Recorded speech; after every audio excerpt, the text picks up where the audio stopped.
sommes dimanche 31 mai. Bienvenue à vous qui nous suivez chez vous. Merci de nous suivre. Merci de partager ce moment de louange avec nous. Ce matin, le Seigneur m'a donné une parole à partager avec vous. Le psaume 93, verset 1 nous dit « L'Éternel règne, il est revêtu de majesté. L'Éternel est revêtu, il est ceint de force. Aussi le monde est ferme, il ne chancelle pas. » Cette parole est pour vous et pour nous. C'est un message d'espoir en ces temps d'épidémie, en ces temps de déconfinement, où il y a beaucoup d'incertitudes. Mais Dieu est là, il règne. Le monde est ferme. On va chanter ensemble ce cantique qui dit « Alléluia, sois élevé » parce que la gloire est pour Dieu, l'honneur est pour lui. Il a vaincu la mort et le péché. Amen.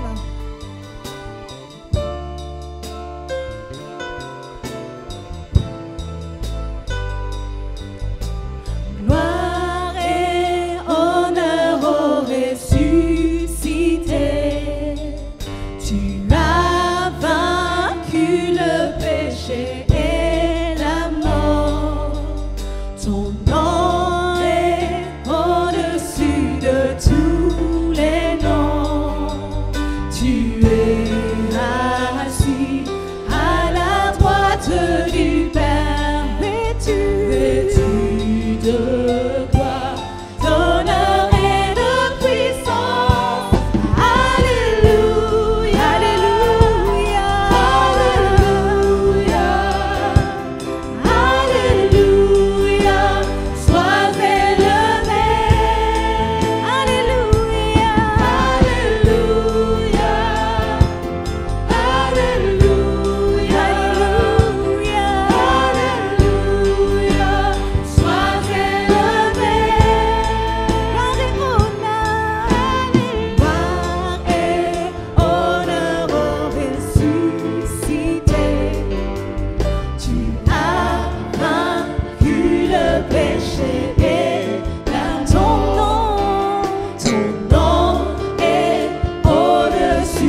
toute la louange et toute l'adoration, Seigneur, tu es digne.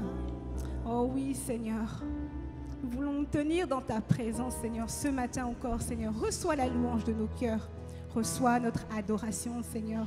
Oui, Seigneur, tu entends nos prières, tu entends nos voix, Seigneur.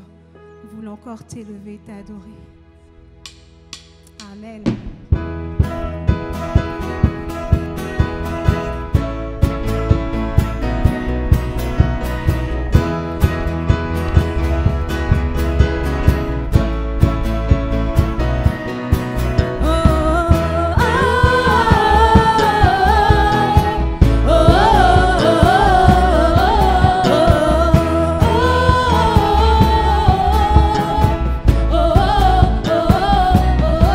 Nous venons.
place qui te revient.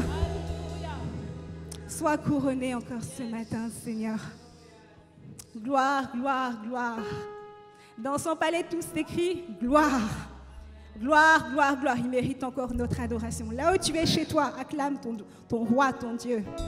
Parce qu'il mérite la louange, il mérite l'adoration. Amen.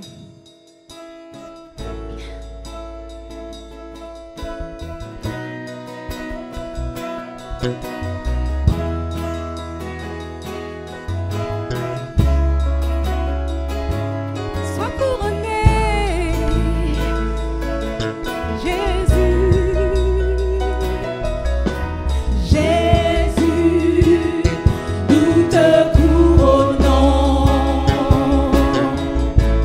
nous te proclamons roi, présent au milieu de nous. Nous t'élevons par le chant.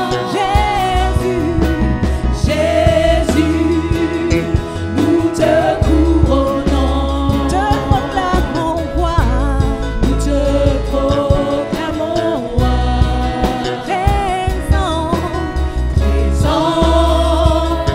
au milieu de nous. nous t'élevons, Nous t'élevons par nos chants. nous t'adorons, Nous t'adorons, nous t'exaltons. bien établi, Bien établi, ton trône éternel. par nos louanges. Je nous t'invitons. Viens Jésus,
toi, Seigneur.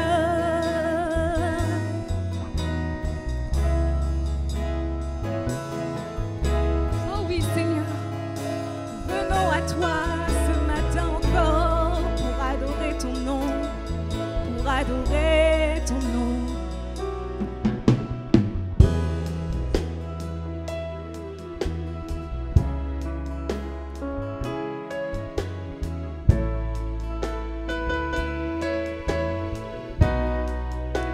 Jésus, nous te couronnons. Jésus, nous te couronnons. Nous te proclamons roi. Présent au milieu de nous. Nous t'élevons par nos chants.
Sois béni, sois glorifié, Seigneur. Viens prendre la place du roi, Seigneur. Nous désirons ta présence au milieu de nous.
Mon histoire dira, point d'autre nom.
Seigneur, ce matin, nous voulons t'honorer, te glorifier. Nous voulons dire que nos vies vont dire que tu es grand, Seigneur. Ma vie dira que toi seul es digne de célébration, toi seul es digne de louange. En ce dimanche où nous célébrons la Pentecôte, nous voulons réaliser simplement qu'il n'y a pas de fusion de l'Esprit sans mort de Christ. Il n'y a pas possibilité de fusion de l'Esprit sans Jésus qui monte à la croix, sans Jésus qui est mis au tombeau et sans Jésus ressuscité, Seigneur.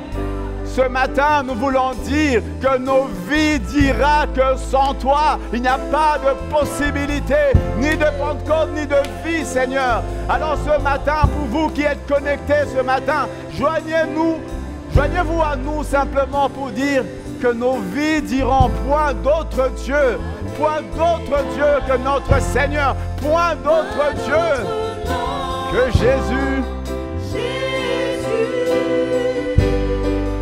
Oh Jésus,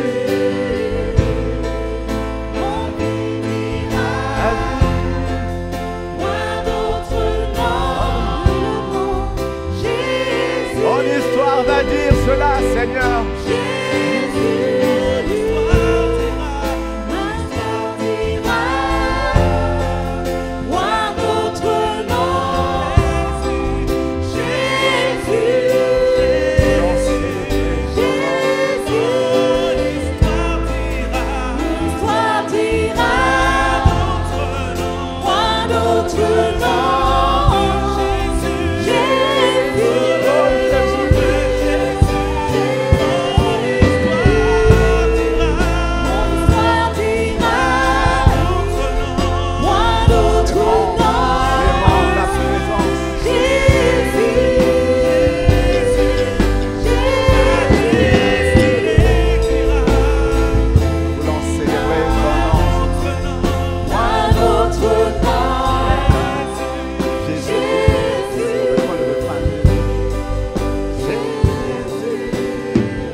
Seigneur, ce matin, nous voulons louer ton grand nom, Seigneur.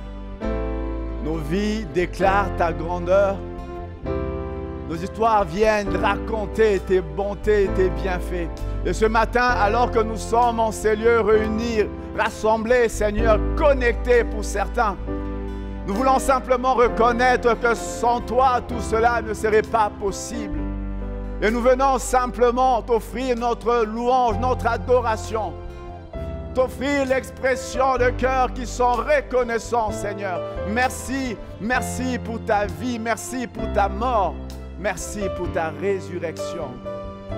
Reçois de nous l'honneur, reçois la louange ce matin, reçois l'adoration. Dans le nom puissant de Jésus-Christ, dans le nom de Jésus.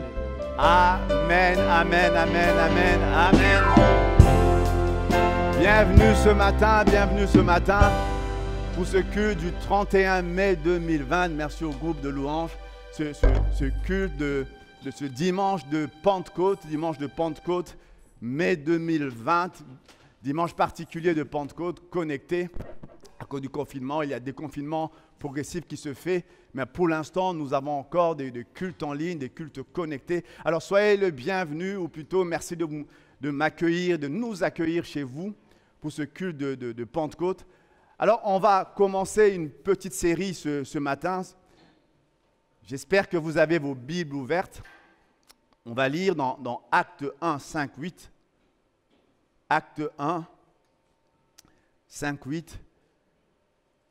C'est Jésus qui parle, car Jean a baptisé d'eau, mais vous, dans peu de jours, vous serez baptisés du Saint-Esprit. Alors les apôtres réunis lui demandèrent, « Seigneur, est-ce en ce temps que tu rétabliras le royaume d'Israël ?» Il leur répondit, « Ce n'est pas à vous de connaître les temps ou les moments que le Père a fixés de sa propre autorité. Mais vous recevrez une puissance, le Saint-Esprit survenant sur vous, et vous serez mes témoins à Jérusalem, dans toute la Judée, dans la Samarie et jusqu'aux extrémités de la terre. » Alors, je ne sais pas si vous êtes comme moi, c'est toujours assez intéressant de discuter avec des amis non chrétiens et de leur poser la question, c'est quoi ce jour férié qui tombe ce lundi? C'est quoi ce jour férié qui tombe? Alors, les gens peuvent dire à peu près, c'est quoi Noël? Ils sont capables de le dire à peu près. Ils sont capables de dire sans trop se tromper, c'est quoi la fête de Pâques? Alors, la plupart d'entre eux peuvent dire l'Ascension, le nom le dit, l'Ascension, mais ils ne savent pas encore l'Ascension de qui. Mais quand on parle de Pentecôte, c'est un flou artistique. On ne sait pas très bien. Alors, moi, c'était assez drôle cette semaine de discuter avec des amis et de leur poser la question. Il y a une fête, on sait que c'est férié, mais on ne sait pas très bien c'est quoi exactement. Et quand bien même on découvre, on sait que c'est le dimanche de Pentecôte, le lundi de Pentecôte qui est férié, on ne sait pas très bien qu'est-ce qu'on est en train de célébrer. Qu'est-ce qu'on est en train de célébrer? Et des fois, à l'église, même dans l'église, lorsqu'on parle du Saint-Esprit, lorsqu'on parle de l'Esprit de Dieu qui descend, on entre dans un flou. On entre dans un flou parce que lorsqu'on parle de Jésus, les gens peuvent l'identifier. Alors, les gens identifient souvent un barbu qui est venu, qui a fait des choses extraordinaires. Quand on parle de Dieu, les gens, dans leur imaginaire, imaginent aussi un grand barbu. Je ne sais pas pourquoi on parle toujours des barbus, mais un grand barbu qui est assis dans les cieux. Mais quand on parle du Saint-Esprit, c'est un flou, Et pourtant, quand on lit la Bible est remplie d'illustrations qui nous parlent du Saint-Esprit. Déjà, dès le commencement, dès que la Bible commence, on dit le premier chapitre de la Bible, Genèse 1:1, Dieu créa le ciel et la terre. Et Genèse 2, juste après 1:2, qui dit, l'Esprit de Dieu, alors que la terre était informe et vide, l'Esprit de Dieu était en train de planer au-dessus des eaux. L'Esprit de Dieu était en train de planer au-dessus des eaux. Pour dire, la Bible parle très souvent du Saint-Esprit. Alors, il y a plusieurs termes qui vont être utilisés. Esprit de Dieu, Esprit de vérité, Esprit de force. Peu importe le terme qui est utilisé, la Bible est remplie d'illustrations qui parlent du Saint-Esprit dès le commencement. Alors, dans ce qu'on a lu tout à l'heure dans Acte 1, on voit Jésus après la résurrection, après la mort, la résurrection, Jésus, juste avant l'ascension, il est en train de leur dire quelque chose. Il est en train de dire aux disciples qui sont là, alors que le mandat est clair, ils doivent aller faire des disciples de toutes les nations. Mais il leur dit, Jean a baptisé d'eau, mais vous, dans peu de jours, vous serez baptisés d'Esprit Saint. Alors ils ont demandé, mais quand est-ce que ça va arriver? Et puis Jésus leur dit, la fin, c'est Dieu seul qui le sait, mais vous recevrez une puissance, celle du Saint-Esprit survenant sur vous, et vous serez mes témoins à Jérusalem, dans toute la Judée, dans la Samarie, et jusqu'aux extrémités de la terre. Il y a une chose qu'on peut comprendre. Lorsque Jésus, après la résurrection, il dit aux disciples d'aller aux quatre coins du monde, annoncer l'Évangile, ils reçoivent un mandat. Et le mandat contient en lui-même une certaine autorité. Le mandat communique une autorité. Mais ils avaient besoin, en plus de l'autorité, d'avoir une puissance. Et la puissance, elle, se découle, la puissance se manifeste, la puissance se révèle dans une rencontre. Alors, il leur dit ceci, vous avez le mandat, vous avez l'autorité, mais vous devez attendre la rencontre avec l'Esprit, car cette rencontre va vous conférer une puissance. Ce matin, nous sommes le dimanche de Pentecôte, et Jésus comprenait en ce moment-là, il voulait que les disciples comprennent que non seulement ils avaient besoin d'une autorité, et le mandat était clair, et l'Église a reçu le même mandat, mais il leur dit ceci, il vous faut une rencontre pour que non seulement vous ayez l'autorité, mais vous ayez également la puissance de faire ce que vous allez annoncer, la puissance de faire ce que vous allez proclamer, de démontrer ce que vous allez proclamer. Lorsque nous lisons la Bible, on voit Jésus naître sur la terre, on voit Jésus grandir. La Bible dit qu'il grandissait en stature, en sagesse, en grâce. Et puis il y a le baptême de Jésus. On se souvient de ce verset au début des évangiles. On voit Jésus venir vouloir se faire baptiser, Jean réticent. Et puis à un moment donné, Jean le baptise. Et alors qu'il est baptisé, la Bible dit que le ciel s'ouvre et l'Esprit de Dieu descend comme une colombe sur Jésus. Et ce qui est frappant, c'est que Jésus, l'Esprit de Dieu descend, l'Esprit de Dieu demeure sur Jésus.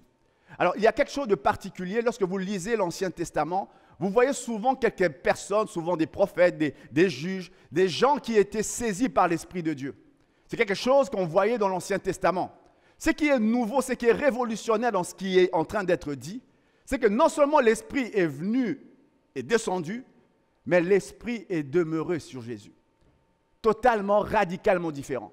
Les autres recevaient l'Esprit pour accomplir des exploits, mais Jésus a reçu l'Esprit qui est devenu presque comme un style de vie. L'Esprit est resté avec Jésus. Alors, c'est quoi la Pentecôte? La Pentecôte, Jésus est en train d'annoncer au monde. Jésus est en train d'annoncer à ses disciples, comme moi j'ai reçu l'Esprit et l'Esprit est resté en moi, l'Esprit de Dieu va descendre et l'Esprit de Dieu va rester avec vous. Et quand nous lisons la Bible dans l'Ancien Testament, on voit des gens être saisis par l'Esprit et faire des choses extraordinaires. Et Jésus, quand il parle de Jean-Baptiste, il dit de Jean-Baptiste qu'il marche avec l'esprit d'Élie. Élie est un grand prophète de l'Ancien Testament. Et puis il dit, mais le plus petit dans le royaume des cieux est plus grand que Jean-Baptiste. Quand on lit ça, on se dit, mais Seigneur, est-ce que tu réalises? Plus grand que Jean-Baptiste, Jean-Baptiste qui marche avec l'esprit d'Élie, Élie, l'homme qui a fait arrêter la pluie pendant des jours, Élie, l'homme qui a fait des miracles extraordinaires, qui a ressuscité des gens. Élie, Seigneur, tu es sûr? Et le Seigneur dit, le plus petit dans le royaume des cieux est plus grand que Jean-Baptiste. Parce que quand l'Esprit de Dieu descendait souvent sur un prophète, sur un juge, tout ça, l'Esprit venait et puis l'Esprit agissait, il y avait quelque chose qui était accompli, et puis l'Esprit s'en allait. Lorsque Jésus annonce un temps où non seulement l'Esprit de Dieu va venir, mais l'Esprit de Dieu va demeurer. L'Esprit de Dieu va rester sous chaque personne, chaque homme, chaque femme. C'est ça la promesse que Dieu donne. C'est ça qui est révolutionnaire. C'est un temps, le temps que nous vivons est un temps que les prophètes auraient aimé vivre, où nous marchons avec l'Esprit, pas seulement ponctuellement parce que nous avons une activité, quelque chose à accomplir, d'héroïque pour Dieu, mais constamment avec l'Esprit de Dieu qui demeure sur nous. C'est ce que la Pentecôte annonce, c'est ce que Jésus est en train de leur dire. Vous avez reçu l'autorité, je vous ai donné un mandat clair. Vous avez maintenant besoin de recevoir la puissance pour accomplir cela. Et quand nous parlons de Pentecôte, alors on va quitter le fait que nous sommes une église pentecôtiste, nous sommes une église charismatique, tous ces ismes-là, pour dire simplement que tout chrétien né de nouveau a besoin de comprendre que quand Jésus dit, malgré l'urgence du mandat, malgré le fait que le mandat est important, vous avez besoin d'attendre que le Saint-Esprit descende. Que le Saint-Esprit descende. Alors, pourquoi l'Esprit de Dieu descend? Alors, je vais commencer, on va rester dans les règles. Ce matin, le titre de mon message, c'est « N'arrêtons pas le flot de l'Esprit. N'arrêtons pas le flot de l'Esprit. » Pourquoi est-ce que c'est important que l'Esprit de Dieu descende? Pourquoi c'était important pour les disciples d'attendre l'Esprit de Dieu? Alors, on peut lire dans la Bible, et l'Ancien Testament est rempli d'exemples où on voit l'Esprit de Dieu agir, l'Esprit de Dieu opérer. Et par là, on peut tirer qu'est-ce que l'Esprit de Dieu est capable d'accomplir, c'est que l'Esprit de Dieu est capable de faire. Premièrement, on voit le ministère du Saint-Esprit se déverser, se manifester au travers de toute la Bible. Un des premiers points, une des premières choses que l'Esprit fait, l'Esprit a un ministère de création. On l'a lu tout à l'heure, la Bible dit, au commencement, alors que la terre était informe et vide, l'Esprit de Dieu planait au-dessus des eaux, et puis Dieu a dit, et puis la lumière a été, et puis les choses ont commencé à prendre place. Et dans Luc 1,35, on voit l'ange venir annoncer à Marie pour lui dire, tu vas tomber enceinte, tu vas avoir un fils. Et puis Marie pose la question, mais comment cela se fera-t-il? Je n'ai pas connu d'homme. Et l'ange lui dit, le Saint-Esprit viendra sur toi, et ce qui est impossible va devoir prendre place. Nous lisons dans la Bible, et moi j'aime ce verset d'Ésaïe 35, 32, 15. Ésaïe dit, jusqu'à ce que l'Esprit soit répandu d'en haut sur nous, que le désert se change en verger et que le verger fasse penser à une forêt. Moi j'aime ça. Ésaïe est en train de décrire un désert où il n'y a rien qui pousse. Et puis il dit, jusqu'à ce que l'Esprit soit répandu d'en haut, parce que l'Esprit a ce principe, cette capacité de créer. Et alors que l'Esprit est répandu, tout d'un coup, le désert se change en verger. Et tout d'un coup, alors que les vergers sont en train de se multiplier, le verger fera penser à une forêt carrément. Alors que tout commence par quelque chose qui est vide, quelque chose qui est sec. Mais quand l'Esprit de Dieu commence à souffler, c'est l'annonce que Dieu s'apprête à faire quelque chose. Quand l'Esprit de Dieu commence à souffler, c'est l'annonce que Dieu s'apprête à créer. Dieu s'apprête à créer. Alors pourquoi est-ce que Jésus insiste comme ça en disant « Ne vous éloignez pas, laissez jusqu'à ce que l'Esprit de Dieu souffle » Parce que Jésus savait que les disciples avaient besoin, au-delà simplement d'avoir des doctrines bien faites, ils avaient besoin de prouver ce qu'ils étaient en train de dire. Ils avaient besoin d'une main puissante avec eux qui les aide à marcher dans les dimensions de Dieu. Pourquoi l'Esprit de Dieu? Une autre chose que l'Esprit de Dieu fait, l'Esprit de Dieu crée des convictions. La Bible nous dit que lorsque l'Esprit viendra, il va convaincre le monde de péché, de justice, de jugement. Il crée un système de conviction. On peut prêcher toutes sortes de choses, mais il n'y a que l'Esprit de Dieu qui peut emmener une conviction dans les cœurs. Et Jésus leur dit, alors que ces hommes ont vu Jésus opérer pendant 3 années, il leur dit de ne pas s'éloigner parce qu'au-delà des enseignements qu'ils ont reçus, il faut à un moment donné que les enseignements qu'ils ont reçus puissent être donnés avec conviction. Vous savez, on peut tous ensemble prendre le même message, se mettre à le partager, on n'aura pas forcément le même résultat. Ce qui entraîne un résultat différent, ce n'est pas l'exégèse que tu vas forcément apporter. Ce qui va entraîner une conviction dans les cœurs, c'est l'Esprit de Dieu. Ça vous est déjà arrivé d'écouter un message assez simple, les mots assez basiques, mais vous sortez de là avec une conviction, alors que le même message apporté par quelqu'un d'autre vous laisse totalement de marbre. Qu'est-ce qui fait la différence? Est-ce que c'est les mots utilisés? Est-ce que c'est la forme, l'exégèse? Pas forcément. La Bible nous dit que c'est l'Esprit de Dieu qui vient, qui convainc de péché, de justice, de jugement. Je me souviens d'un homme, il y a plusieurs années, c'était dans l'église où j'étais à ce moment-là, il y a plusieurs années. Il est venu, il venait du Burkina Faso, il est venu et il prêchait. Alors, il prêchait avec un français avec un accent fort marqué, on va dire. Et pendant qu'il parlait, je me souviens, c'était une église ici en Europe, pendant qu'il était en train de prêcher, on voyait dans toute la salle des gens en train de pouffer de rire, c'était assez drôle, il avait un accent assez rigolo. Et alors qu'il prêchait, et puis avec le même accent, il continuait à parler de choses simples, tout d'un coup, une conviction est tombée dans l'assemblée. On voyait des gens qui au bout d'un moment, cessent de rire et se mettent à sangloter parce que simplement l'esprit était en train d'agir. Les mêmes mots qui étaient rigolos, l'accent qui était après sympa et rigolo, à un moment donné, plus personne n'entend l'accent, il y a juste l'Esprit de Dieu qui est en train d'agir, la conviction de l'Esprit qui est en train d'être communiquée. L'Esprit crée une conviction dans les cœurs. Et Jésus dit, à un moment donné, il dit, j'ai des choses à vous dire, mais je sais que vous ne saurez pas le supporter maintenant, mais l'Esprit de Dieu viendra, et à ce moment-là, vous comprendrez. L'Esprit de Dieu nous ouvre les yeux, nous donne une capacité de comprendre les choses que Dieu veut nous donner. Il y a des choses de Dieu que nous ne pourrons pas saisir totalement si nous n'apprenons pas à marcher selon l'Esprit. Et j'aimerais donner un exemple simplement. Il y a des choses que Dieu va nous communiquer et l'Esprit va nous l'enseigner de telle sorte qu'il va créer une espèce d'ordre en nous. Je vais donner un exemple. Si vous prenez un chrétien, j'ai donné ça à ma femme il n'y a pas si longtemps, vous prenez un chrétien né de nouveau. Le premier message qu'il écoute est le message, supposons c'est un message biblique, le message de la prospérité. Si vous créez un chrétien qui n'a pas écouté autre chose avant ça, vous allez créer un chrétien totalement déséquilibré. Par contre, si le message est donné par l'Esprit, cette personne connaît l'Esprit, l'Esprit va dire, ça c'est vrai, mais il y a aussi le fait de mourir en soi-même. Il y a aussi le fait de marcher de laisser tomber toutes ces choses de la chair pour marcher selon Dieu. Et quand l'Esprit est là, il y a un ordre qui est créé et on a des chrétiens qui grandissent, pas simplement par des vérités qu'ils apprennent, qui sont un peu dispersées, mais par l'Esprit qui est en train de conduire et de stratifier chaque vérité. Je ne sais pas si je suis clair ce matin.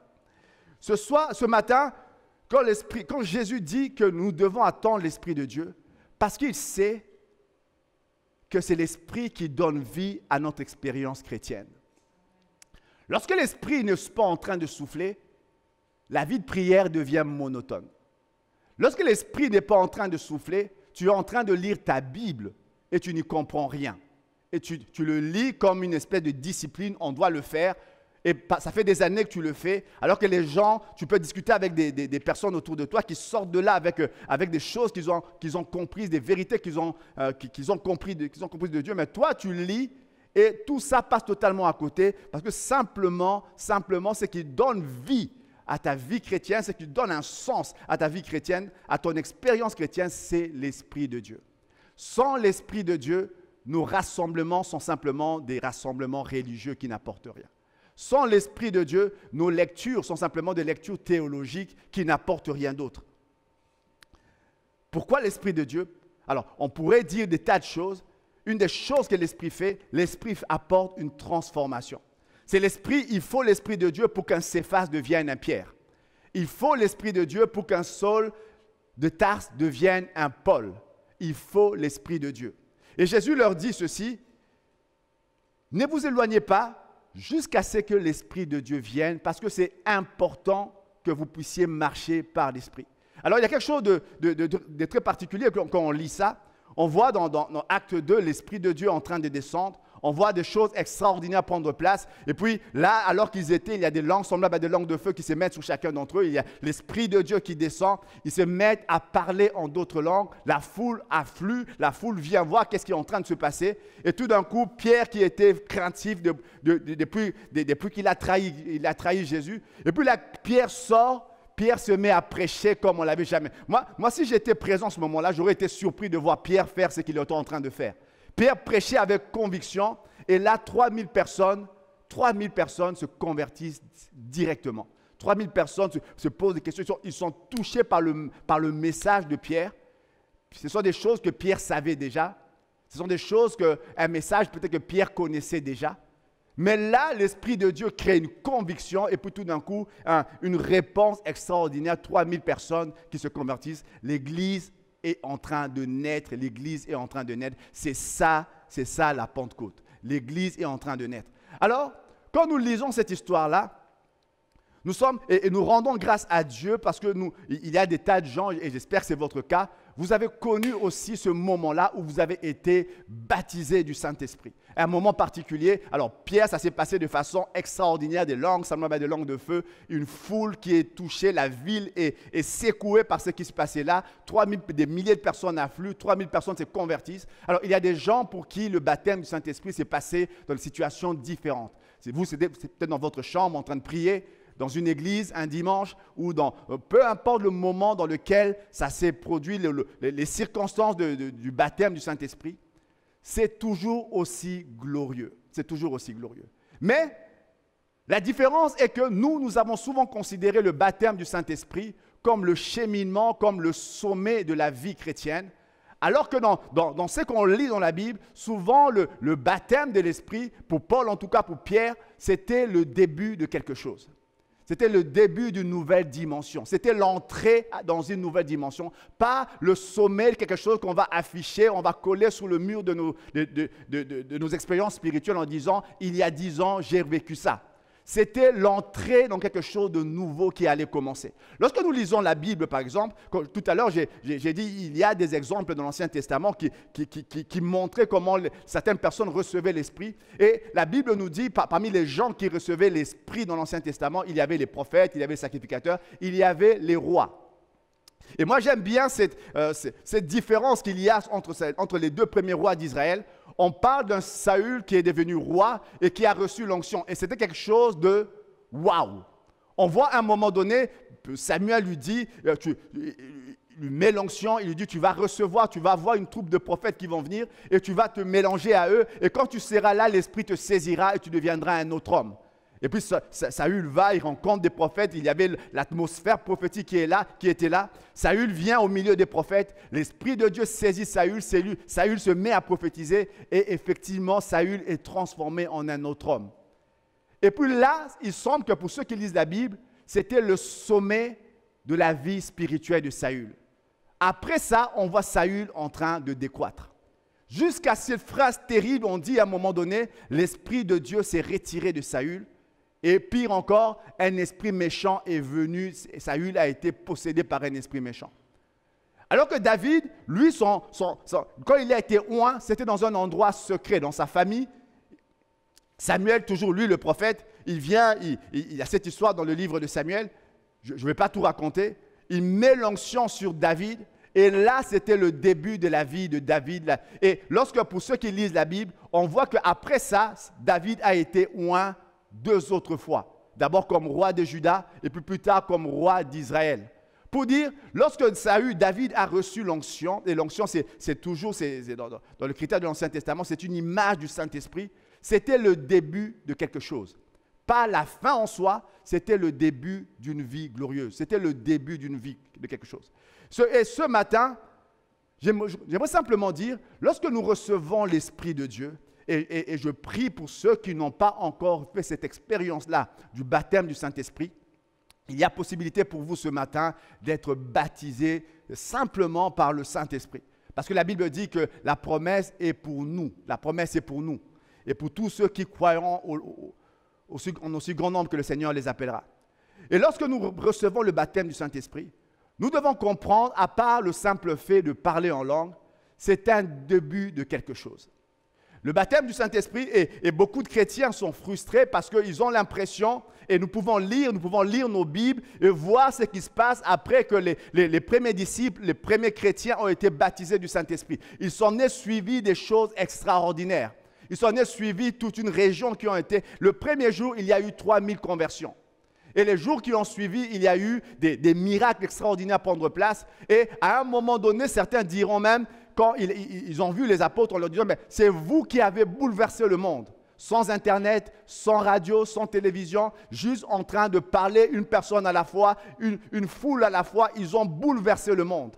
Et c'est difficile de penser, d'imaginer que cette expérience qu'ils ont vécue est la même expérience que nous avons vécue. Et pourtant, la Bible est assez claire là-dessus, c'est le même Saint-Esprit. C'est le même Saint-Esprit. C'est le même Saint-Esprit. Chez eux, ils n'ont pas considéré ça comme le sommet de leur vie chrétienne. C'était l'entrée dans quelque chose de plus grand. C'était l'entrée dans une dimension nouvelle. Ce matin, c'est l'annonce pour tous les chrétiens, vous qui êtes baptisés du Saint-Esprit ou vous qui cherchez à l'être, c'est l'entrée dans quelque chose de nouveau. Pas simplement le sommet de votre vie chrétienne que vous allez afficher, je fais ceci, je parle en langue, tout ça. Le but du baptême du Saint-Esprit est de te faire entrer dans une nouvelle dimension avec Dieu. C'est l'entrée dans quelque chose d'autre. Pas le sommet de ta vie chrétienne, c'est le commencement d'une vie différente. Et quand on lit l'histoire de Pierre, par exemple, à partir de ce moment, Pierre change de dimension. À partir de ce moment-là, moi je dirais, on a l'impression que ce n'est plus le même gars. À partir de ce moment, on a l'impression que c'était un autre homme qui part d'une autre dimension. À partir de ce moment, on le voit faire des choses qu'il ne pouvait pas faire autrement. Il ne faisait même pas avant.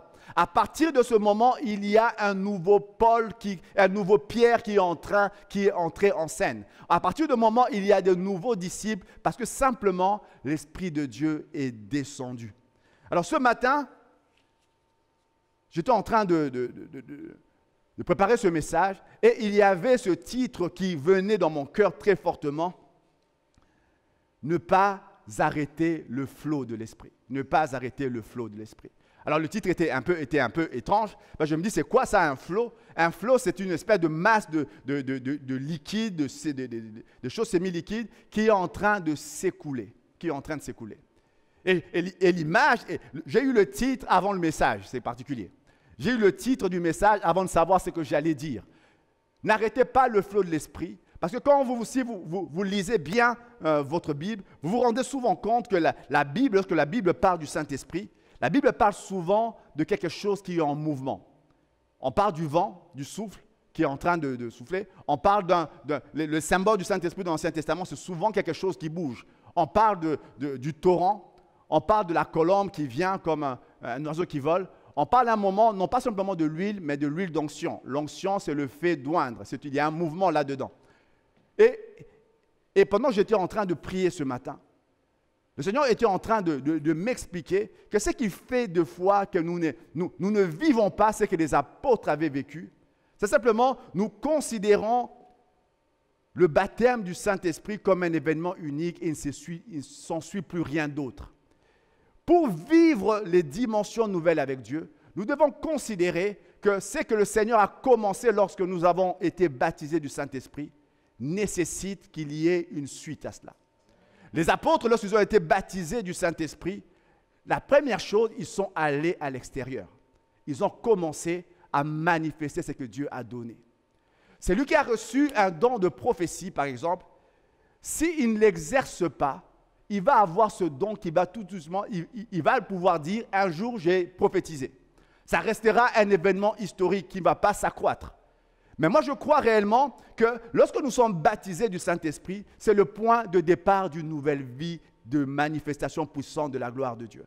Lorsque nous recevons le baptême, alors peu importe le don qui est donné par Dieu selon sa propre volonté, lorsque nous recevons cela, nous devons comprendre que c'est le point de départ de quelque chose d'autre et que le flot doit continuer à s'écouler. Si nous nous contentons, et moi, il m'est arrivé, en tant qu'un responsable, de discuter avec des gens ou de parler à des gens qui te parlent de leur expérience spirituelle, du parler en langue qu'ils ont eu, mais ils vous parlent d'une expérience d'il y a 20 ans, parce que simplement, après cela, c'est comme si ça ne s'était plus reproduit. C'était quelque chose de particulier et c'est resté comme un événement, un sommet spirituel, alors que dans le plan de Dieu, c'est censé être quelque chose qui doit continuer à s'écouler. Quelque chose qui doit être permanent, quelque chose qu'on doit maintenir constamment. Alors, mais malheureusement, il y a des choses qui font que le flot de l'Esprit stoppe. Il y a des choses qui font des fois, alors que l'Esprit de Dieu, Dieu a donné son Esprit, il y a des fois des choses qui font que nous restons à une dimension inférieure. Alors, il y a l'apôtre Paul, on ne va pas entrer dans les détails, on n'aura pas le temps cette fois-ci, mais la prochaine fois, on en parlera. L'apôtre Paul, à un moment donné, en parlant aux Éphésiens, il dit « N'attristez pas le Saint-Esprit ». En parlant aux Thessaloniciens, il leur dit « N'éteignez pas l'Esprit de Dieu. » N'éteignez pas l'Esprit de Dieu. Il y a des choses qui peuvent faire que le flot, au lieu de couler et de s'agrandir, on va commencer simplement soit à rester stagnant. Et moi, je crois que dans la vie chrétienne, il n'y a pas de stagnation possible. Si on ne monte pas, on va régresser. Et moi, je donnais tout à l'heure l'exemple de ces deux hommes, de ces deux premiers rois. On a un David qui a été oint, et puis à partir de là, il commence à monter. Saül qui a été oint, à partir de là, il commence à descendre. Et à la fin, un est possédé et un autre reçoit une promesse, il y aura toujours un descendant devant mon trône. Simplement, tous partent d'une onction par un même gars. Tous partent de la même onction par le même prophète. Donc au début, ils ont reçu la même chose, mais l'un va en augmentant, l'autre va en descendant. Pour dire, lorsque vous avez reçu l'Esprit, lorsque nous avons reçu le baptême de l'Esprit, c'est le début de quelque chose. C'est le début de quelque chose. Le don que tu as reçu de Dieu, c'est le début de quelque chose si tu l'as compris. C'est le début de quelque chose. Il y a des choses qui vont faire que les grâces que tu as reçues de Dieu vont grandir, ou il y a des choses qui vont faire que ça va se restreindre. Première chose, je vais citer rapidement. Premièrement, le péché. Le péché, alors quand je parle de péché, on va parler des péchés les plus évidents. On va parler de l'impudicité, on va parler du mensonge, on va parler du vol, on peut parler de tout ça. Mais moi, je garderai le péché sur un terme beaucoup plus générique. Le péché, pour moi, je vais le définir comme ça, comme le fait de ne pas faire ce que Dieu te demande de faire. Et une des premières choses qui a caractérisé la chute de Saül, c'est à ce moment-là, il y avait une guerre, vous pouvez lire dans le livre de Samuel, une guerre qui se déclenche, et Saül, il a une pression des gens de faire un sacrifice, et puis Saül doit attendre, il sait très bien qu'il ne peut pas le faire. Il sait très bien que ça, c'est Samuel qui doit le faire, il ne peut pas le faire, mais la pression est tellement forte de la part des gens, alors qu'il sait que Dieu demande de ne pas faire ça, Saül reçoit une pression, Saül le fait quand même. Ça, c'est un péché. Ne pas faire, c'est que Dieu te demande de faire. Ou faire, c'est que Dieu te demande de ne pas faire. Pour dire simplement, ça, c'est une définition un peu plus large que simplement des péchés qu'on peut... Quand on parle de péché, nous, en tant que chrétiens, nés de nouveau, on pense, moi, je ne suis pas dans ce gros péché-là, je ne trompe pas mon épouse, tout ça. Mais prenons ça dans un sens plus large. Il y a des choses que Dieu nous demande de faire que nous ne faisons pas. Et selon Dieu, ça, c'est un péché. C'est ce que Saül a fait. C'est ce que Saül a fait. Deuxièmement, on va aller plus vite. Qu'est-ce qui arrête le flot? C'est une mauvaise conception. Une mauvaise conception. Une mauvaise théologie. Et moi, quand je parle à des chrétiens, c'est fou de savoir que le message sur le Saint-Esprit est un des messages les plus polémiques qui existent dans l'Église. Parce que quand on parle du Saint-Esprit, les gens ont en tête des tas de situations où il y a eu exagération, où il y a eu des choses inexplicables bibliquement, où il y a eu des choses qui ont fait révulser certaines personnes. Et cela a fait que les gens, donc on parle du Saint-Esprit, ils se ferment totalement. Il y a une mauvaise conception de l'Esprit. Et dès qu'on voit une manifestation de l'Esprit se réaliser, il y a des gens qui ont restreint. Moi, je me souviens, en début de l'Église, on parlait avec des frères, et puis on parlait du Saint-Esprit, tout ça. Et ce frère disait qu'à cause des exagérations qu'il a vécues, il s'est refusé même parfois de prier en langue, parce qu'il avait peur des exagérations. Et pour dire simplement, à cause de ce fait-là, il y avait des choses en Dieu qui ne vivaient plus. C'est-à-dire, il est resté, il sait qu'il était baptisé du Saint-Esprit, mais c'est resté comme une expérience passée, plus rien de récent, plus rien de nouveau, parce que simplement dans sa tête, il y a eu comme quelque chose qui a été cassé. Une théologie qui a fait qu'il commence à mettre cela de côté. Une des choses qui arrête le flot de l'Esprit, c'est une mauvaise conception de ce qu'est l'Esprit de Dieu, de qui est l'Esprit de Dieu. Quelque chose qui arrête encore le flot de l'Esprit, c'est de ne pas être conscient de ce que Dieu a mis en toi. Ne pas être conscient de... Alors, il y a une phrase, je ne sais pas si vous connaissez cette histoire de Jésus. Jésus était en train de se promener, et puis il était en train d'aller chez un homme qui avait un problème avec sa fille qui était malade. Et puis là, dans la foule, il y avait une femme qui avait une perte de sang et qui vient tout doucement vers l'arrière et touche le bord du vêtement de Jésus. Et puis là, tout d'un coup, alors qu'il est en train de marcher, Jésus s'arrête. Il dit, quelque chose s'est passé, quelqu'un m'a touché. Et puis les disciples se disent, mais comment? Tout le monde te touche, c'est une foule, tout le monde est en train de te toucher. Il dit, non, quelqu'un m'a touché. Et cette femme se dénonce en disant, oui, elle explique son histoire, elle avait des problèmes de santé, elle avait une perte de sang depuis des années. Et puis là, elle s'est avancée et elle se disait en elle-même, si je touche le bord de son vêtement, je serai guérie. Elle y va, elle touche le bord du vêtement et elle est guérie. Et ce qui me frappe dans ce que je dis là maintenant, c'est que Jésus, en ce moment-là, il se rend compte que quelque chose en esprit s'est passé. Je suis frappé du fait que Jésus était tellement conscient, il avait une telle conscience de l'Esprit de Dieu en lui, que lorsqu'il y avait une manifestation du Saint-Esprit, Jésus percevait cela. Je ne sais pas si vous saisissez. Je vais dire simplement ceci, il faut être conscient que nous portons quelque chose de Dieu. Moi, je prie pour ma propre vie d'avoir une telle conscience de l'Esprit de Dieu en moi. Vous savez, quand vous priez, vous avez conscience que l'Esprit de Dieu est en vous parce que vous êtes en train de prier, peut-être vous êtes en train de parler en langue, peut-être de prophétiser à ce moment-là. Mais quand vous êtes au travail, vous n'avez pas moins l'Esprit de Dieu. Nous ne sommes pas dans l'Ancien Testament où l'Esprit de Dieu vient dans un sens, comme je l'ai dit tout à l'heure, l'Esprit de Dieu demeure en nous. Donc, lorsque nous sommes au travail, et Jésus était en train de marcher, ce n'était pas un acte spirituel, il est en train de marcher pour aller quelque part, quelqu'un vient le toucher par l'arrière, mais il sait, il sent le mouvement de l'Esprit en lui, il sait que quelque chose a été libéré. Et je veux dire quoi par là? Je prie pour des chrétiens qui soient conscients de ce qu'ils portent. Je prie pour des hommes et des femmes qui sachent que l'Esprit de Dieu n'est pas pour un dimanche matin quand tu pries avec les gens, ça fait spirituel de prier en langue. Quand tu es au travail, l'Esprit de Dieu n'est pas moins présent. Seulement toi, tu n'en es pas conscient en ce moment-là. Quand tu es dans ta famille avec ton épouse, l'Esprit de Dieu n'est pas moins présent. Mais seulement à ce moment-là, toi, tu penses que ce n'est pas le bon cadre. Jésus est en train de marcher, ce n'est pas un cadre spirituel, on va dire, c'est une foule devant les gens. Mais pendant qu'il est en train de marcher, quelque chose se passe et Jésus sait, il sent en lui que quelque chose est en train de passer. Ce matin, j'aimerais dire à quelqu'un, il faut être conscient de ce que Dieu a mis en toi.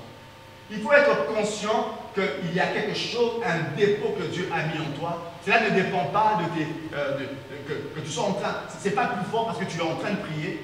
Il y a quelque chose que Dieu a mis en toi et cette chose demeure, il faut que tu en sois conscient comme Jésus en était conscient. Quelque chose qui est avec le flot de l'esprit, c'est le mépris. Le mépris. Quatrièmement, le mépris. Alors, c'est quoi le mépris? Et il y a cette phrase de 1 Thessaloniciens 5,19, l'apôtre Paul dit, ne teignez pas l'esprit. Et puis juste après, il dit, ne méprisez pas les prophéties. Ne méprisez pas les prophéties. Alors, je vais élargir pour dire simplement, alors que lui, dans ce verset, il parle spécifiquement du don de prophétie. Il y a un mépris, premièrement, lorsque nous méprisons, nous ne considérons pas à sa juste valeur les dons de Dieu qui se manifestent. C'est une façon d'arrêter le flot de l'esprit dans nos vies. Premièrement, lorsque nous ne considérons pas les dons de Dieu qui se manifestent, ou lorsque nous ne considérons pas le don que Dieu nous a donné. Il y a des gens qui ont reçu quelque chose de Dieu, confirmé. Et la Bible nous parle à un moment donné, l'apôtre Paul est en train d'écrire à son fils spirituel Timothée, il lui disait, ranime le don de Dieu. Ranime le don de Dieu. Parce que simplement, on peut commencer à ne plus considérer avec beaucoup d'intérêt ce que Dieu nous a donné et laisser simplement le flot s'éteindre. Alors que Dieu nous a donné, Dieu t'a peut-être donné un don de guérison, Dieu t'a donné un don de prophétie, Dieu t'a donné un don particulier. Commence simplement à considérer à ne pas le mépriser. Commence à utiliser le don que Dieu t'a donné. Le don grandit au fur et à mesure que tu l'utilises. Si tu n'utilises pas le don que Dieu t'a donné, ça restera un événement historique que tu raconteras de temps en temps à tes enfants, à tes petits-enfants. Mais si tu commences à utiliser le don que Dieu te donne, tu vas voir des choses extraordinaires commencer à prendre place. Le flot, moi je prie pour que, alors que nous allons commencer cette série, avec une introduction à cette série, je prie pour que jamais le flot de l'esprit ne s'arrête. Que jamais, que dans cette église, que jamais le flot de l'esprit ne s'arrête. Que jamais, qu'il n'y ait pas, qu'on ne parle pas d'un événement qui s'est produit il y a un moment, et quand on te dit, qu'est-ce que quel est ton événement, qu'est-ce que tu vis avec Dieu, tu parles d'un truc qui s'est produit il y a 20 ans, que tu dis simplement, j'ai connu ça il y a 20 ans, mais il y a des choses que j'ai vécues encore avec le Seigneur. Il y a des choses que je vis avec Dieu parce que jamais le flot ne s'est interrompu. Je ne méprise pas ce que Dieu fait. Il y a des prophéties que j'ai reçues que je ne méprise pas. Il y a des choses que Dieu a mis en moi que je ne méprise pas. Je me connais en sa juste valeur et je sais être conscient de ce que Dieu a mis en moi. Ce que Dieu a mis en moi. Lorsque nous lisons la Bible, nous nous rendons bien compte qu'il y a comme une nette différence entre les chrétiens de l'Ancien Testament, du Nouveau Testament, et ce que nous pouvons connaître actuellement. Et pourtant, c'est le même Saint-Esprit, et pourtant c'est le même baptême du Saint-Esprit, mais il semble que les résultats ne sont pas les mêmes. Et Dieu me mettait à cœur ceci ce matin. Il faut apprendre à laisser couler le flot de l'Esprit. Il faut apprendre à laisser couler le... Alors, je peux multiplier les choses qui constituent les freins.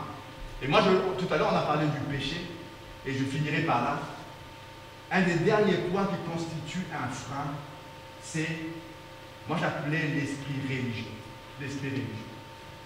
Vous savez, quand le jour de la Pentecôte, alors qu'ils étaient dans la chambre haute, un miracle prend place, on pourrait se dire, où est-ce que c'est écrit que des flammes doivent se mettre sur des gens? Où est-ce que c'est écrit que tout d'un coup, les gens vont commencer à parler à tel point que les gens autour ont cru qu'ils étaient ivres? Où est-ce que c'est écrit qu'une telle chose va se produire? Moi, j'aime ça parce que c'est quelque chose qui était en train de défier les conceptions en ce moment-là. Mais ceux qui étaient sensibles à l'esprit, ils pouvaient reconnaître la justesse de ce qui était en train de se produire. C'était quelque chose de divin qui était en train de prendre place. Par contre, lorsqu'on a l'esprit étroit et fermé, il y a des choses en Dieu que nous jugerons comme non scripturaires, en guillemets, parce que simplement nous nous enfermons dans un esprit religieux. Moi, je prie ce matin pour qu'il y ait des hommes et des femmes qui jamais n'arrêtent le flot de l'esprit. Qui non seulement attendent que l'esprit de Dieu souffle, mais qui sont prêts à laisser l'esprit de Dieu se mettre à se mouvoir comme il veut. À se mouvoir comme il veut. Des fois, nous sommes conscients qu'il y a un royaume, mais nous ne voulons pas qu'il y ait un roi sur ce royaume, ou bien c'est nous-mêmes le roi. Bien sûr, nous comprenons qu'il y a un royaume et que ce n'est pas nous le roi dans ce royaume. Alors nous devons accepter que Dieu est Dieu. Et des fois, il fait des choses, il respecte toujours sa parole, mais il fait des choses comme lui veut le faire. Alors ce matin, je reviens sur ce que j'ai dit. Tu as besoin, nous avons besoin, hier comme aujourd'hui, de marcher avec l'Esprit. Jésus disait à ses disciples de ne pas s'éloigner, mais d'attendre l'Esprit de Dieu sur leur vie. D'attendre l'Esprit de Dieu. Et ce matin, c'est un appel que nous lançons, alors que j'appelle les musiciens à revenir, alors que nous parlons du Saint-Esprit. Nous voulons non pas en parler comme un événement historique qu'on fait de temps en temps, une fois par an, mais nous voulons que ça soit une réalité de nos vies, une réalité de nos vies. L'Esprit de Dieu qui est en train de souffler, l'Esprit de Dieu qui est en train de se manifester, non pas comme une histoire d'il y a 20 ans, d'il y a 10 ans, d'il y a 3 ans, mais comme une réalité constante, baptisés du Saint-Esprit, marchant avec Dieu et laissant l'Esprit de Dieu manifester la puissance de Dieu.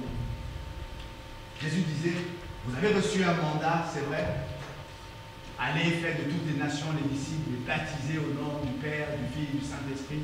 C'est un mandat qui est là, il y a une urgence à faire cela, mais il vous faut une rencontre pour qu'il y ait une puissance commune. Le mandat est clair, le mandat donne l'autorité, la rencontre communique la puissance. Amen. Le mandat donne une autorité, mais la rencontre personnelle avec le Saint-Esprit communique une puissance. Communique une capacité divine à faire ce qui est demandé. Si tu restes dans le mandat sans l'autorité, dans le mandat sans la puissance, il y a des choses en Dieu que tu ne verras pas. Mais Jésus leur dit, le mandat est clair, il faut que la rencontre avec l'Esprit, pour qu'il y ait non seulement l'autorité, mais qu'il y ait également la puissance. Le mandat te donne la capacité, l'autorisation d'opérer. La puissance te donne l'aptitude, les capacités pour opérer. Seigneur, ce matin, nous venons dans ta présence. Venons te rendre grâce. Venons te rendre grâce pour ce que tu es. Venons te rendre grâce pour l'Esprit de Dieu qui est descendu. Combien ce soir, ce matin, nous voulons honorer l'Esprit, honorer le Saint-Esprit. C'est-à-dire combien je suis touché. Alors que l'Esprit de Dieu descendait dans l'ancien temps sur des hommes sélectionnés, quelques hommes, pour une activité particulière. Mais la Bible dit, quand l'Esprit est descendu sur toi comme une colonne, l'Esprit est demeuré. Cette histoire, on ne nous dit pas que l'Esprit est reparti, l'Esprit est demeuré. Parce que l'Esprit n'est pas quelque chose que tu as reçu pour juste une activité.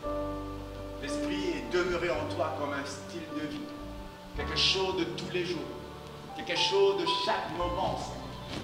Et tu as dit que ceux qui viendront à toi après, à partir de ce moment, tu as dit que le plus petit dans le royaume des cieux est plus grand que le plus grand des prophètes de l'Ancien Testament. Wow, qui peut croire ça? Et nous croyons que ta parole est la vérité, c'est que tu as dit de ta bouche. Et alors que l'Esprit venait, agissait et s'en allait, quand l'Esprit de Dieu est descendu sur toi, est descendu sur tes disciples, l'Esprit est demeuré, l'Esprit ne part pas parti. Seigneur, nous te rendons grâce pour cela. Nous te rendons grâce parce que quand nous marchons dans la rue, l'Esprit de Dieu est là. Nous te rendons grâce parce que dans nos maisons, l'Esprit de Dieu est encore là. Nous te rendons grâce parce que quand nous allons au travail, l'Esprit de Dieu est toujours là, Seigneur. Toujours là. Ce n'est pas pour une activité particulière, mais c'est pour la vie. C'est pour la vie, Seigneur. Nous te rendons grâce. Permets-nous simplement d'être conscients de cela ce matin. Alors que tu es dans ta maison, peut-être que tu n'as jamais été baptisé du Saint-Esprit. Peut-être même que ces choses te faisaient peur. Je prie ce matin qu'il y ait simplement des forteresses dans ta tête qui tombent dans le nom de Jésus. Et là où tu es, simplement, humblement, viens, lève-toi simplement si tu as soif de quelque chose de particulier avec Dieu. L'apôtre Paul disait simplement à ceux qui l'écoutaient, l'apôtre Pierre, simplement à ceux qui l'écoutaient, la promesse est pour vous, pour vos enfants et pour ceux qui viendront après, en aussi grand nombre que le Seigneur les appellera. Et j'aimerais dire jusqu'à nous aujourd'hui en 2020, la promesse est pour nous. La promesse est pour nous. La promesse est pour nous. Si tu es là dans ta maison, que tu n'as jamais été baptisé du Saint-Esprit, lève-toi simplement, oublie celui qui est à gauche, celui qui est à droite. Ça peut être gênant devant tes enfants, devant ton épouse, devant ton époux. Prends juste un moment avec moi ce matin. Nous allons prier ensemble. Seigneur, je prie pour que ton esprit, la promesse faite à tes disciples, Seigneur, de ne pas s'éloigner de Jérusalem. Le mandat était clair, mais tu savais que sans une capacité divine, le mandat était irréalisable. Je prie ce matin, alors que le mandat est toujours aussi clair, je prie pour que l'Esprit de Dieu vienne, que mon frère, que ma soeur qui est là, qui manifeste une soif, au nom de Jésus, reçoive le Saint-Esprit maintenant. Et lève ta voix, commence à prier là où tu es maintenant, alors que nous sommes dans ta présence de Dieu, connectés ou réunis, mais maintenant, laisse que l'Esprit de Dieu commence à envahir l'espace où tu es. L'Esprit de Dieu commence à envahir l'espace de ton cœur. L'Esprit de Dieu commence à t'activer en ce moment. N'aie pas peur.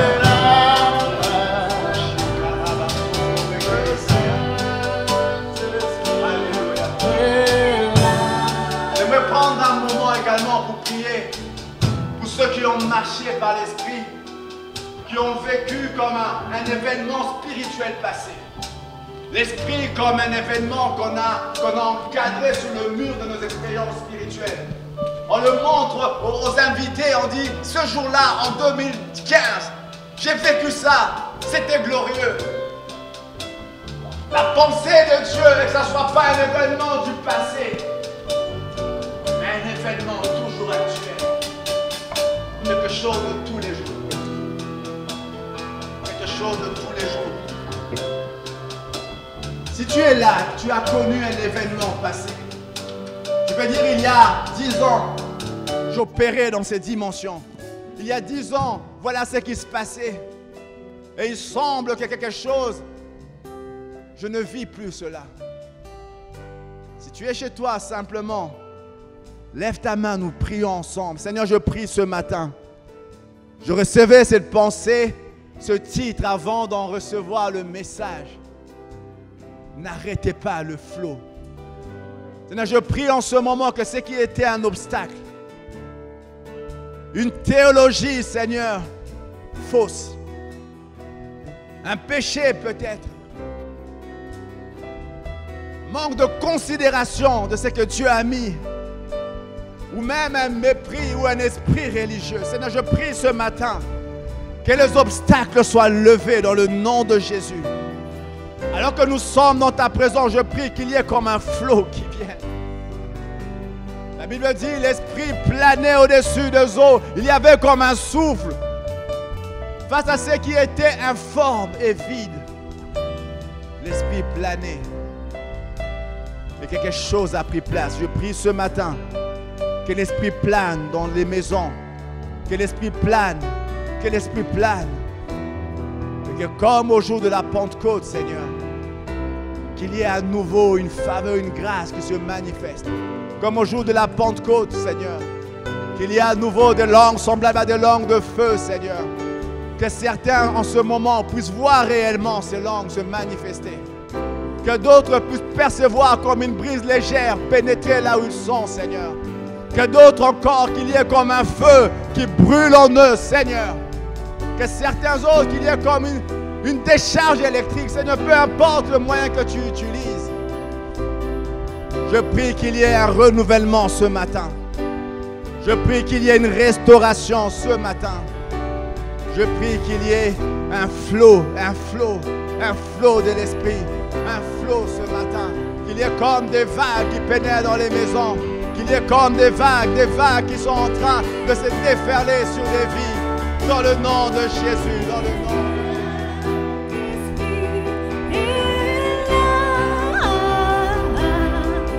Le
recherchons activement.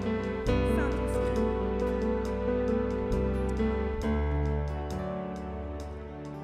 Oui, Seigneur, la gloire est pour toi.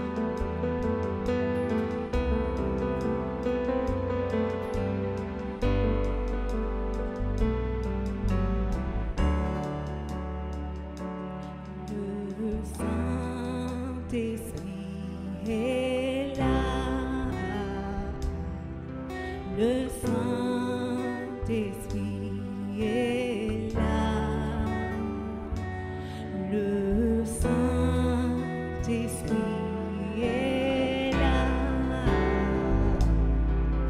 Le Saint-Esprit est là.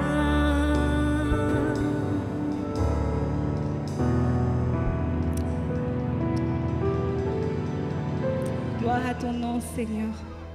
Béni sois-tu encore pour ce culte, Seigneur. Merci encore pour ton message et que la gloire ne revienne qu'à toi.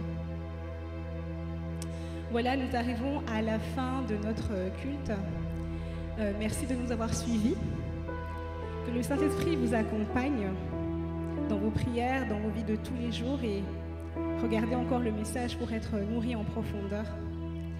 Alors, ne quittez pas, les annonces vont suivre dans la vidéo suivante. Bon dimanche à tous.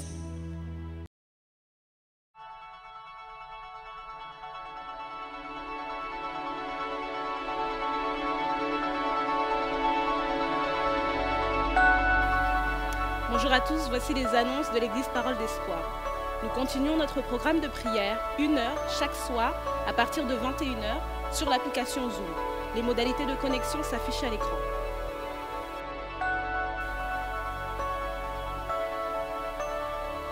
Nous avons également notre programme d'enseignement, un jour, une parole, tous les jours, à partir de 13h sur l'application YouTube. Nous désirons rester connectés avec vous. N'hésitez pas à nous donner de vos nouvelles à l'adresse suivante, info@égliseparoledespoir.be. Geste d'Espoir met à notre disposition une banque alimentaire pour toutes les personnes dans le besoin. Pour tout contact, veuillez voir Virginie Simon à l'adresse suivante, info@égliseparoledespoir.be. N'hésitez surtout pas à nous donner de vos nouvelles ou également à envoyer vos sujets de prière à l'adresse suivante, info@égliseparoledespoir.be. Nous restons également connectés pour nos cultes en ligne les dimanches à partir de 10h sur notre chaîne YouTube. Merci et à très bientôt.